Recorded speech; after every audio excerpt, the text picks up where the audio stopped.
Yeah, and to be honest, I don't want to live in the United States of America if it's not majority white. Once it becomes majority non-white, it's gonna be a much different country. It's gonna be a much different country. Well, that's just a fact. If you look at if you just look at voting statistics, how ethnicities other than white vote, this country would be totally different.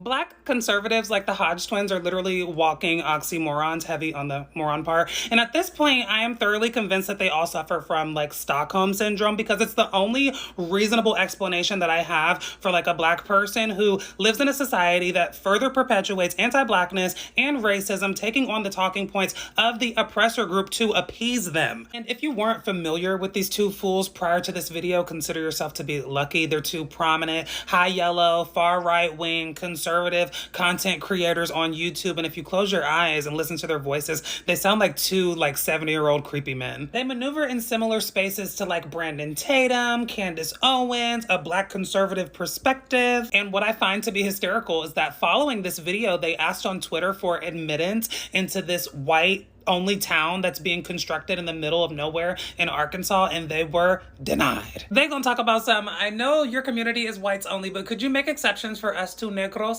We're not even full sub-Saharan, we're over 40% white. And the man responded, God bless the Hodge twins, but no. Them thinking that being mixed race made them any less Black in the eyes of a white supremacist is taking me out. They must have missed that lecture on the 1/8 rule. And I think that they were trying to play it off as like they were joking when asking that question, but I think this points out a painful reality for them and others alike. Your far right-wing advocacy is limited to online spaces where you can be clipped, where you can be tokenized and further weaponized towards the dismantling of the fundamental principles of democracy that disproportionately benefit people who look like us. Specifically in this political climate, like y'all are not going to be exempt from the brutality and the exclusion that we are about to face here in this country as Black people. Hell, people of any minority group, to be honest. And that's been made very apparent by a lot of these MAGA white supremacists. In a way, I'm done with all the Uncle Toms.